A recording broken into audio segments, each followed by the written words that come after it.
सभी को राम राम।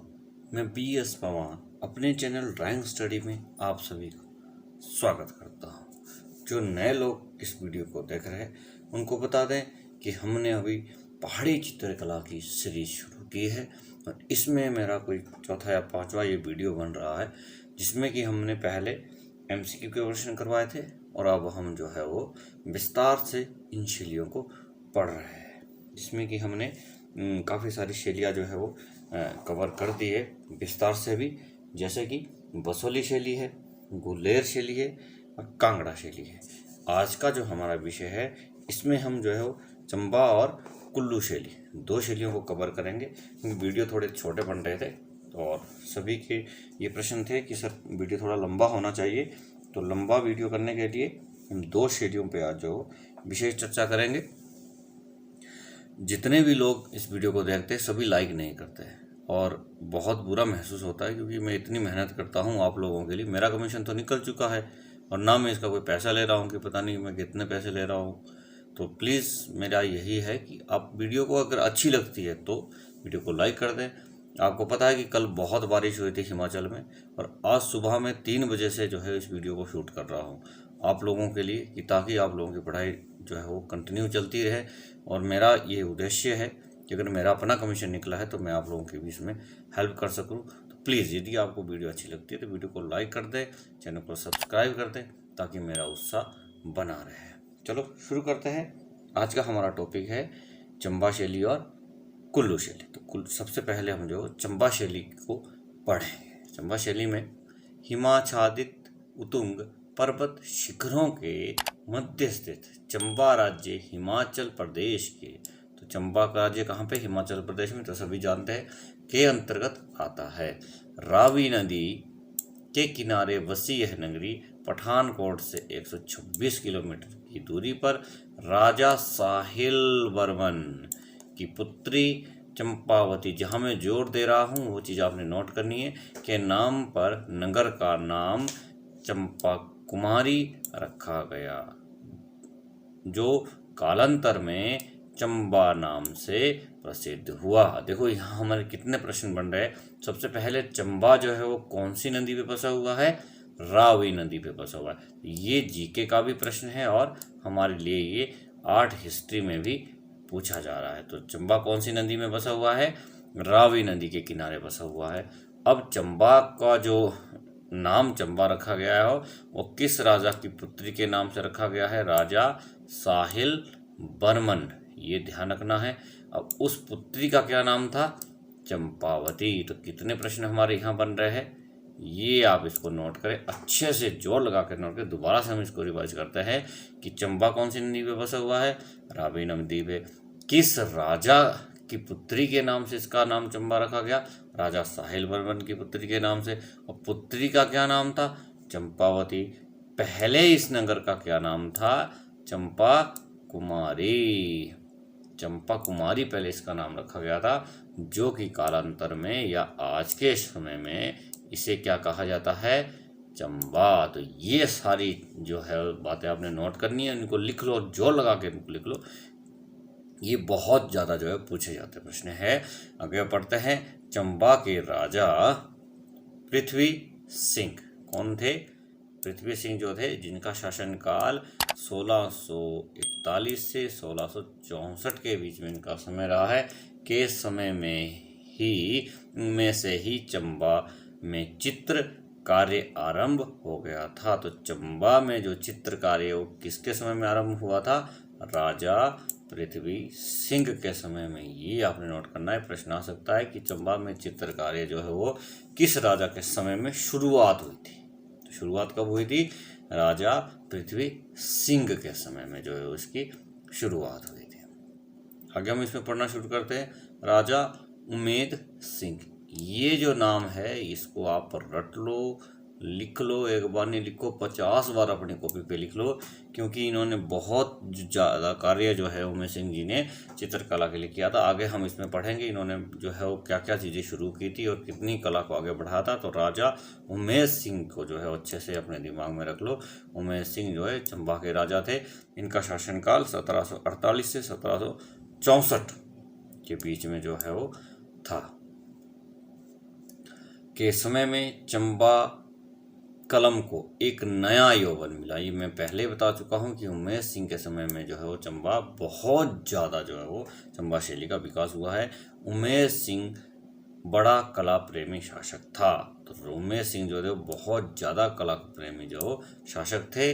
राजा उमेश सिंह पर मुगलिया अवध कायदे, शासन, शौकत व संस्कृति का एक अच्छा खासा प्रभाव पड़ा। इसी कारण चंबा कलम के चित्रों में मुगलिया प्रभाव देखने को मिलता है। तो चंबा शैली पे किस शैली का प्रभाव है? मुगल शैली का। एक बार दोबारा पढ़े, चंबा शैली पे किस शैली का प्रभाव रहा है? मुगल शैली का। तो ये प्रश्न पूछा जाता है कि चंबा शैली जो चित्रकला थी उस शैली पे किस दूसरी शैली का प्रभाव पड़ा? तो कौन सी शैली थी? मुगल शैली थी। मुगल शैली का प्रभाव जो चंबा शैली पे विशेष रूप से पड़ा है। क्यों पड़ा है? क्योंकि जो राजा उमेश सिंह जी थे उनके ऊपर जो है वो मुगलों की तरह अवध कायदे में, मुगलों की तरह उनके जो कायदे थे, उनके जो रहने के, रहन सहन के जो उनके कायदे थे, उनका शासन करने का जो तरीका था, वो शासन शौकत जो उनकी थी, वो सारे शौक जो है और वहाँ उनकी मुगलों की जो संस्कृति थी उसका जो है वो प्रभाव राजा उमेश सिंह जी पे बहुत ज़्यादा पड़ा था। इसलिए मुगल शैली का जो प्रभाव है वो हमारी चंबा शैली पे भी बहुत ज़्यादा पड़ा है। तो चंबा शैली पे किस शैली का प्रभाव था? मुगल शैली का। क्यों था? क्योंकि जो राजा उमेश सिंह जी थे उनके ऊपर पहले उसका प्रभाव पड़ा मुगल शासक का, और उन्होंने फिर जो है वो वही प्रभाव जो है चंबा शैली पे भी डाला।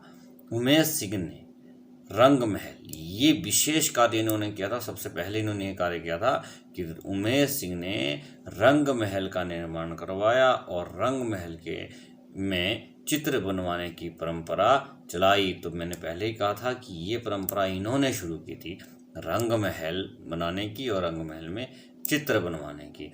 रंग महल का सजाव, श्रृंगार व उसकी भित्तियों पर निर्मित चित्र चंबा कलम की अमर धरोहर है। तो वो जो हमारे उमेश सिंह जी जो राजा थे उन्होंने सबसे पहले जो है वो रंग महल का निर्माण करा। इससे पहले किसी भी शासक ने या किसी भी कला प्रेमी ने रंग महल का निर्माण नहीं करवाया था।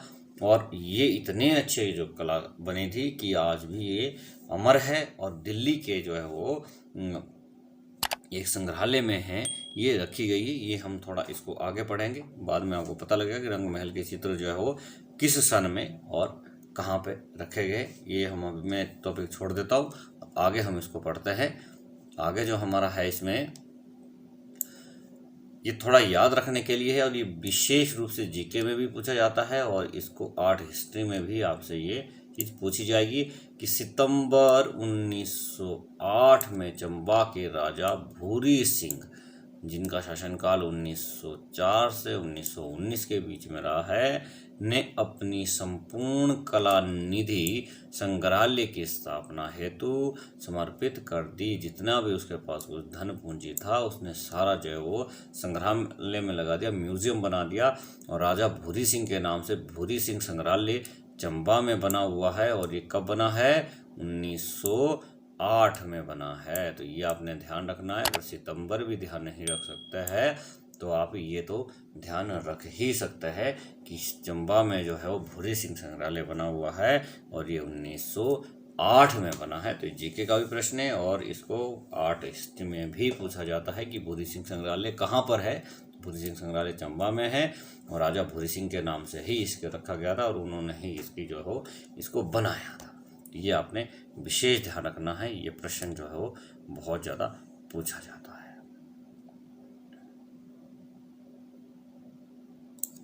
आगे हम इसमें पढ़ते हैं चंबा के 2 चित्रकार वंश। अब ये चित्रकार वंश जो है वो आपने विशेष रूप से ध्यान रखना, क्योंकि हर शैली के आपसे चित्रकार पूछे जाएंगे। बसोली शैली के पूछे जाएंगे, गुलेर शैली है, चंबा शैली है, कांगड़ा शैली है, जितनी भी शैलियाँ हैं सभी शैली के चित्रकार आपने याद रखने। देखो इसमें आपने 2-3 चीज़ें विशेष रूप से याद रखनी है।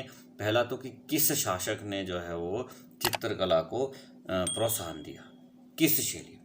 जैसे कि गुलेर शैली, तो गुलेर शैली के जो कौन से शासक थे?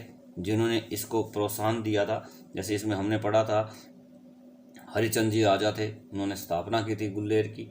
और जो है वो गोवर्धन सिंह जी थे, उनके समय में कला सबसे उच्च पर थी। जो गुल्लेर शैली थी वो राजा गोवर्धन के समय में 1744 से 1773 के बीच में जो है उनका शासन था। उन्होंने उसको बहुत ज़्यादा जो है वो प्रोत्साहन दिया था। जैसे चंबा शैली है, अपनी कांगड़ा शैली है, तो राजा संसार चंद जी ने, जिनका शासनकाल 1775 से 1823 के बीच में रहा, उन्होंने जो है वो कांगड़ा शैली को बहुत उन्नति तक पहुंचाया। बहुत ज़्यादा जो कला प्रेमी शासक थे। जो बसोली शैली थी उसका आरंभ जो राजा कृष्णपाल के समय में हुआ था, और उनके काल में जो सर्वोत्तम जो है वो उन्नति पे जो है वो बसोली शैली पहुंची थी। और उनका शासनकाल भी जो है वो 1678 से लेकर के 1695 के बीच में उनका शासन था। तो इस तरह के जो है वो पूछा जाएगा कि किस शैली के कौन से राजा और कौन से वहाँ के कलाकार थे, तो ये आपने याद रखने हैं। अब यहाँ का कला वंश जो है वो बना जा रहा है, जिसको बता मैं रहा हूँ यहाँ पे, जिसको राज्य संरक्षण था। राज्य के विशेष कार्य के लिए ही ये विशेष कार्य करते थे। अब इसमें पहला जो वंश एक था चित्रकारों का, वो था, एक था वंशीधर और दूसरा कौन था, कृष्ण का वंश था।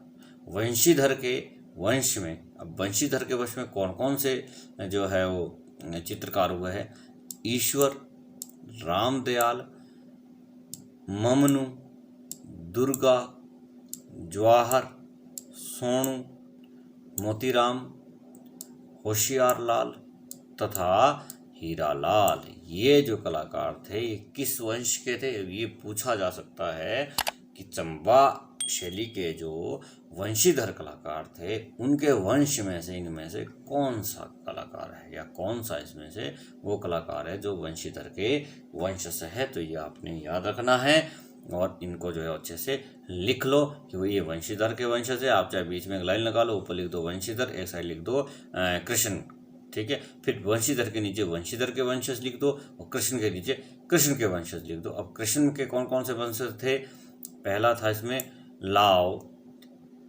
गंगाराम, बिलोराम, प्रेमलाल आदि। ये जो है वो कृष्ण के जो है वो वंश से, कृष्ण जो कलाकार था उनके ये वंश से। आदि ने चंबा के चित्र बनाए। तो इन कलाकारों ने जो है वो चंबा में बहुत सारे जो चित्र बनाए। ये दो राजवंश थे, जिन कला वंश थे, जो कलाकार थे उनके वंशज थे, उनको राज्य संरक्षण प्राप्त था। इन्होंने कौन कौन से चित्र बनाए हैं, ये चंबा के चित्रों में भागवत पुराण, रामायण, दुर्गा सप्तशती तथा रुक्मणी मंगल, ये जो है वो विशेष स्थान था इनका, जो चंबा शैली में इन्होंने चित्र बनाए हैं। चंबा में मानव कृतियाँ लंबी और हष्ट पुष्ट बनाई गई है। तो चंबा में जो मानव आकृतियाँ बनाई गई है वो कैसी थी, वो लंबी थी और हष्ट पुष्ट थी। ये मैं आपको बता रहा था, मैंने आपको बताया था कि राष्ट्रीय संग्रहालय दिल्ली में 1962 में रंग महल के अधिकांश भित्ति चित्रों को बड़ी सफाई से भित्ति समेत उतार कर अपने यहाँ प्रस्तुत किया। तो जो रंग महल बनाया था वो किसने बनाया था, मैंने अभी आपको पढ़ा था, राजा उमेद सिंह जो थे चंबा के। ये मैंने विशेष रूप से जोर लगा के आपको उस वक्त बताया था कि उमेद सिंह जो राजा थे इनको आप रट लो, याद कर लो, क्योंकि इनसे संबंधित बहुत सारे प्रश्न जो है वो आपको एग्जाम में आएंगे। तो इन्होंने जो है रंग महल शुरू किया था, रंग महल बनाया था, उसके भित्ति पे चित्र इन्होंने बनाए थे। और ये जो है 1962 में उन चित्रों को भित्ति सहित उतार दिया गया था, और ये भित्ति समेत उनको उतार करके दिल्ली में जो राष्ट्रीय संग्रहालय हमारा है उसमें इनको लगाया गया है। वहाँ इनका प्रदर्शन किया गया था उस समय, और अब वो वहीं पे है। ये 1962 में जो है उसका प्रदर्शन किया गया था। तो ये हमारी चंबा शैली थी, और चंबा शैली से बहुत सारे जो है हमने प्रश्न MCQ में पढ़े थे। आगे हम पढ़ते हैं इसमें कुल्लू शैली। अभी हमने चंबा शैली पढ़ी थी, अब हम कुल्लू शैली पढ़ते हैं। थोड़ा बैठिए, अब वीडियो थोड़ा लंबा हो सकता है। आप लोगों की ही डिमांड थी कि वीडियो से छोटा हो रहा है, तो वीडियो लंबा हम कर रहे हैं। तो बैठने की कैपेसिटी अपनी रखी और इसको पढ़ते रहिए, याद करते रहिए और इसको आपने जो है वो नोट भी अपने साथ करना है।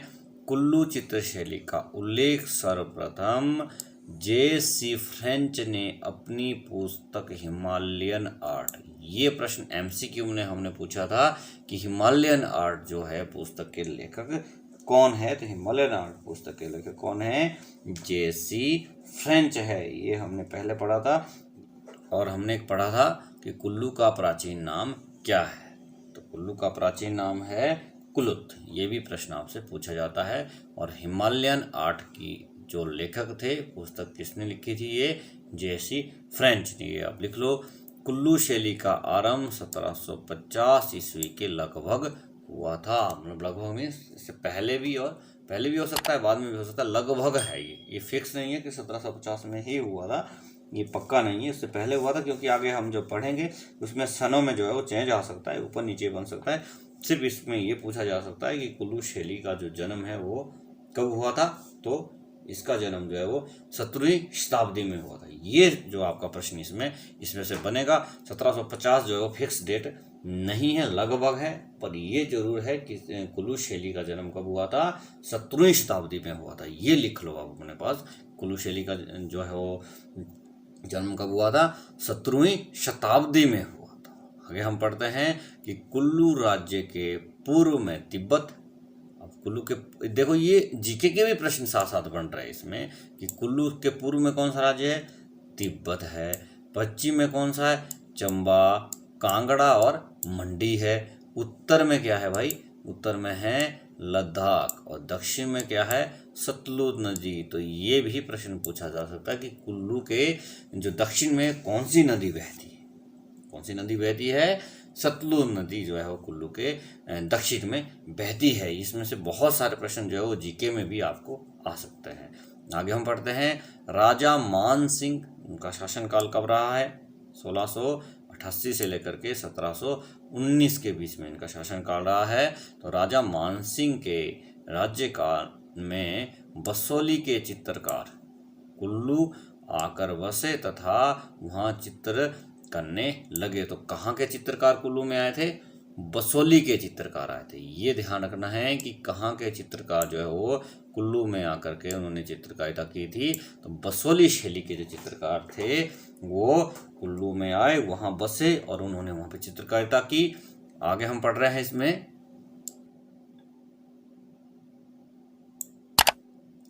कुल्लू के स्थानीय प्रभाव व निजी विशेषता से एक नई चित्रशैली का उदय हुआ। आए कहाँ से थे कलाकार, बसोली से आए थे, पर कुल्लू की अपनी कुछ विशेषता थी, अपनी कुछ खासियत थी, उस खासियत का प्रभाव जो है वो उन कलाकारों पे पड़ा, चित्रकला पे पड़ा, और नई जो है वो चित्रशैली का उदय हुआ। और वो कौन सी चित्रशैली का उदय हुआ, कुल्लू शैली का जो है वो उदय हुआ। ठीक है जी। राजा जगत सिंह, उनका शासनकाल कब था भाई, 1719 से 1731 के बीच में ये शासक रहे हैं। तो राजा जगत सिंह और राजा जय सिंह, देखो 31 तक ये रहे, 31 के बाद राजा जय सिंह रहे हैं, जिनका की शासन 31 से 42 के समय में रहा है। उसमें कुल्लू शैली में चित्रांकन चलता रहा। तो इस समय भी जो है वो कुल्लू शैली में चित्र चलते रहे। हमने ऊपर पढ़ा था कुल्लू शैली का आरंभ उसमें 1750 लिखवा था ना, तो इसीलिए मैंने कहा था कि फिक्स नहीं है। ये फिक्स है कि 17वीं शताब्दी में जो है कुल्लू शैली का जन्म हुआ था, पर ये फिक्स नहीं कि 1750 तक ही या 50 में ही हुआ था। ये आगे पीछे डेटें होती, लगभग जब कहा तो अप्रॉक्सीमेट जो है वो डेट उसमें दी गई है। वैसे तो राजा जगत सिंह जी ने जो 1719 से लेकर के आप देख सकते हैं 1742 तक जो है दो राजा हुए थे, राजा जगत सिंह और राजा जय सिंह। इनके समय में कुल्लू शैली में जो चित्रांकन हुआ है। उसके बाद राजा पृथ्वी सिंह, अब इनका शासनकाल कहाँ रहा है, 1767 से लेकर के 1806 तक जो है वो 1767 से लेकर के 1806 के समय में। अब क्या हुआ था, इसमें क्या चेंज हुआ है कि कांगड़ा शैली का कुल्लू में प्रवेश हुआ। तो इनके समय में जो है वो देखो, अब कुल्लू शैली के साथ क्या क्या चीज़ें घटी है। सबसे पहले जो है वो बसोली शैली के चित्रकार, देखो बसोली शैली के चित्रकार कुल्लू आए, उन्होंने कुल्लू में जो है वो चित्रकारिता की। अब चित्रकारिता की तो वहाँ की अपनी निजी कोई विशेषता थी, कुल्लू की अपनी खासियत थी, तो उसमें जो है वो उन्होंने कुल्लू बसोली शैली को जो कुल्लू में ढाल दिया और कुल्लू शैली का विकास हो गया, नई शैली एक निकल गई। अब क्या हुआ कि चलते चलते आगे चलते चलते जो है वो कांगड़ा शैली के जो कलाकार है उनका कुल्लू में प्रवेश हुआ। प्रीतम सिंह के समय में कुल्लू कलम में विशेष कार्य हुआ। जो राजा प्रीतम सिंह जी थे, ये ध्यान रखना है। अब किसके समय में कुल्लू में विशेष कार्य हुआ? तो राजा प्रीतम सिंह के समय में। आप नोट करते जाइए, अपने दिमाग में जोर लगाते जाइए, ये चीज़ें बहुत ध्यान रखने योग्य है। बड़े प्रश्न इसमें पूछे जाते हैं। मैंने भी 4 कमीशन दिए हैं, 4 क्लियर किए हैं, तो बहुत पढ़ना पड़ता है भाइयों, बहुत बैठना पड़ेगा। सेटिंग अपनी बना लीजिए, इनको याद कर लीजिए। अभी तो यही नहीं पता चलेगा कि कौन सा कलाकार कौन सी शैली का है, इसलिए अलग अलग शैली को अलग अलग लिखिए। तभी मुझे अच्छा लगा था, किसी ने जब मुझे कमेंट किया था कि सर आप MCQ ही नहीं पढ़ाई, ये तो मक्खन ही मक्खन है भाई, ये तो मक्खन हम खा जाएंगे, हमें तो पता नहीं लगेगा मक्खन बनता कैसे। तो अब मैं जो है वो दूध धो रहा हूँ, फिर इसको जो है ना जमाऊँगा, फिर इसका मक्खन निकलेगा, तब आप इसको खाइए। अब हम इसको विस्तार से पढ़ रहे हैं, तो अब टिकना पड़ेगा, अब क्लास में बैठना पड़ेगा। तो चलो शुरू करते हैं, ऐसे तो फिर वीडियो बहुत लंबा हो जाएगा। तो प्रीतम सिंह के समय में कुल्लू कलम में विशेष कार्य हुआ है। उन्होंने अनेक सचित्र ग्रंथ बनाए। जो राजा विक्रम सिंह जी थे, उन्होंने ग्रंथ जो है वो ग्रंथों में चित्रण किया, सचित्र ग्रंथ बनाए। राजा प्रीतम सिंह ने अपने शीश महल में अनेक भित्ति चित्र बनाए। अब आपको मैं यहाँ एक और प्रश्न पूछ रहा हूँ कि रंग महल का निर्माण किसने करवाया था सबसे पहले? ये कुल्लू शैली में नहीं था, इससे पहले हमने पढ़ा था चंबा शैली में। अब दिमाग लगाए कि चंबा शैली में रंग महल का निर्माण किस राजा ने करवाया था? शाबाश, किसने करवाया था? राजा उमेद सिंह ने। ये ध्यान रखो, उमेद सिंह ने। मैंने पहले ही उस वक्त भी बोला था कि चंबा के राजा उमेद सिंह को आप विशेष रूप से इसमें जोर डाल दिए। तो चंबा के राजा उमेद सिंह ने जो है वो रंग महल का निर्माण करवाया था, और उसी की परंपरा को आगे चलते हुए कुल्लू में भी जो है वो शीश महल का निर्माण करवाया था राजा प्रीतम सिंह ने। ये प्रश्न पूछा जा सकता है कि कुल्लू शैली में शीश महल का जो हो चित्र शीश महल में किसने बनवाए थे, किसने निर्माण किया था? तो राजा प्रीतम सिंह ने जो ये निर्माण किया था। अब हम इसमें आगे पढ़ते हैं। ये विशेष हमने ध्यान देना, ये हमने MCQ में भी ये प्रश्न पूछा था कि ये जो 2 चित्रकार है ये कौन सी शैली के हैं? कुल्लू शैली के सजनू और भगवान। जबकि सजनू ने मंडी में भी कार्य किया था, इस पे भी विषय में भी आपको बताऊंगा मैं अभी आगे। सजनू जो था, ये हमने प्रश्न नंबर 50 जो है वो, अगर MCQ के आपने वीडियो देखा होगा तो उसमें क्वेश्चन नंबर 50 में मैंने बताया था। ये आपका सेकंड वीडियो था हमारे MCQ का। 3 वीडियो हमने MCQ के पढ़े थे, तो उसमें जो है वो जो कुल्लू के जो कलाकार थे उसमें सजनू और भगवान का नाम जो है वो, उसमें बहुत सारे ऑप्शन थे पर सजनू और भगवान जो है वो ऑप्शन में सही इसका जो है वो उत्तर था। ठीक है, तो सजनू और भगवान कहाँ के कलाकार थे? ये चित्रकार जो है वो कुल्लू शैली के थे तथा अन्य स्थानीय कलाकारों द्वारा बनाए गए थे। जो शीश महल में जो निर्माण हुआ था वो सजनू और भगवान जो थे वो 2 मुख्य कलाकार थे, बाकी और भी कलाकार उसमें थे। प्रीतम सिंह के पश्चात उनके पुत्र राजा विक्रम सिंह। अब इनका शासन कब से कब तक था? 6 से 10, 1806 से 10, छोटा बहुत कम समय में शासन करते थे, 4-5 साल का शासन था। ने भी अपने पिता की परंपरा को बनाए रखा। उसके समय में भगवान नामक, अभी भगवान कौन है भाई? ये वो भगवान नहीं है जिसको हम भगवान बोलते हैं, ये भगवान एक कलाकार का नाम है, ये चित्तेरा है। ठीक है, चित्तेरा में चित्रकार है। तो भगवान जो है चित्तेरे ने मुख्य कार्य किया। तो जो भगवान नामक चित्रकार था उसने जो है वो राजा विक्रम सिंह के समय में कुल्लू में विशेष कार्य किया है।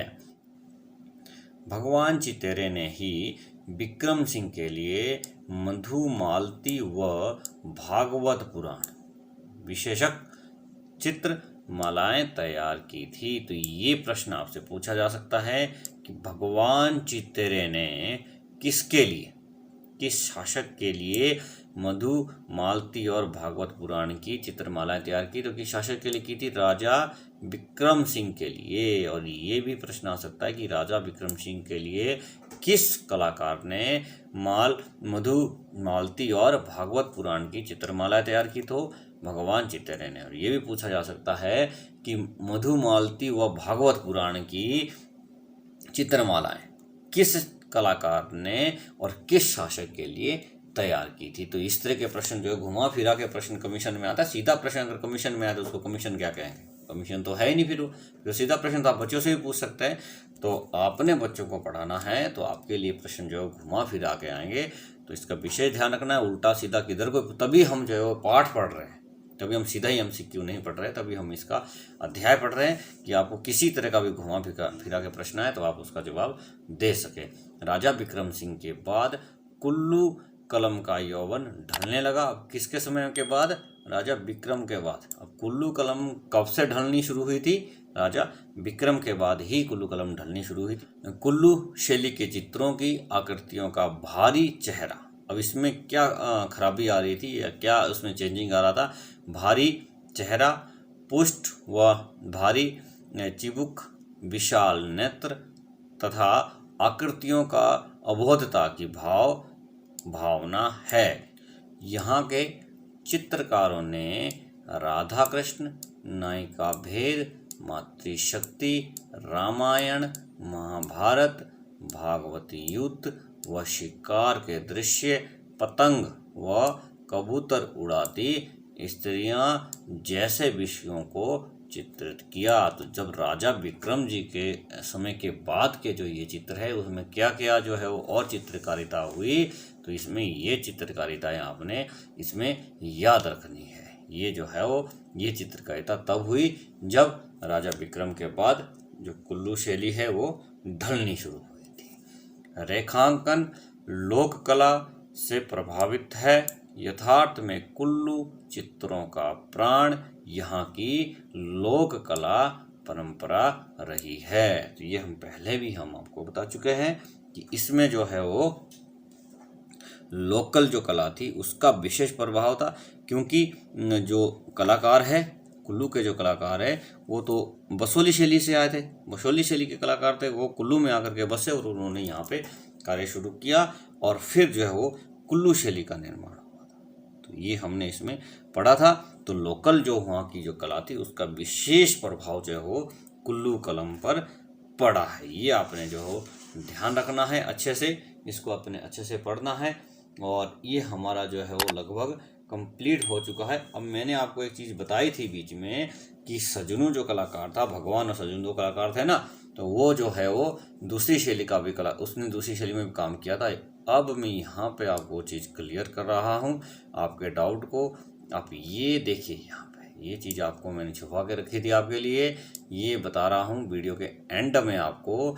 तभी हम बोलते हैं ना कि वीडियो को पूरा देखो, लास्ट तक देखो। हो सकता है लास्ट में कोई किस तरह का क्वेश्चन आ जाए, तो वीडियो को पूरा जरूर देखना चाहिए।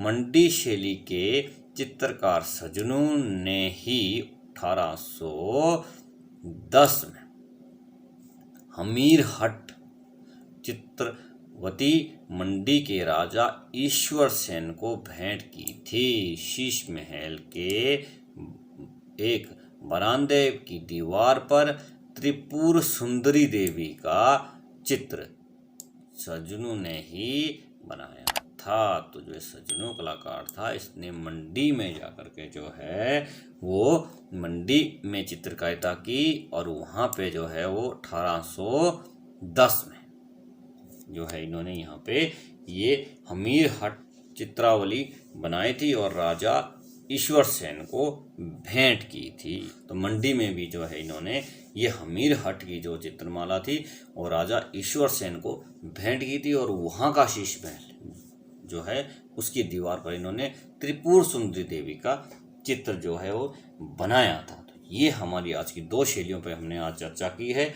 नेक्स्ट वीडियो में कल गढ़वाल शैली और मंडी शैली, दो शैलियाँ हमारी पहाड़ी शैलियों से बसती है और ये लास्ट वीडियो रहेगा पहाड़ी शैलियों का विशेष रूप से जो है। उसके बाद हम जो है वो अगली हम वो भारतीय चित्रकला की जो दूसरी हमारी शैलियाँ है उन शैलियों पे अब हम विस्तार से चर्चा करेंगे। उसके बाद हम जो है वो भारतीय कला के प्रमुख जो केंद्र रहे हैं उनको हम अगला टॉपिक हम वो फिर उठाएंगे। अभी हम सिर्फ शैलियों पे पढ़ रहे हैं तो शैलियों को ही कंप्लीट करेंगे, शैलियों पे ही पढ़ेंगे। उससे संबंधित जो भी एमसीक्यू के प्रश्न बनते हैं उनको भी हम विस्तार से पढ़ेंगे। और अब हम जो है वो इस तरह से नहीं पढ़ेंगे जैसे अभी हम पढ़ रहे हैं। पहले मैंने आपको एमसीक्यू के क्वेश्चन कराए, अब विस्तार से पढ़ रहा हूँ। नेक्स्ट वीडियो में जो है हम वो इसमें विस्तार से पहले पढ़ेंगे और साथ साथ ही उसके एमसीक्यू भी जो है वो क्लियर करेंगे। जिनको भी ये वीडियो अच्छा लगा है वो वीडियो को ज़रूर लाइक कर दें ताकि मुझे तसल्ली हो कि जो मैं मेहनत कर रहा हूँ वो आप तक पहुँच रही है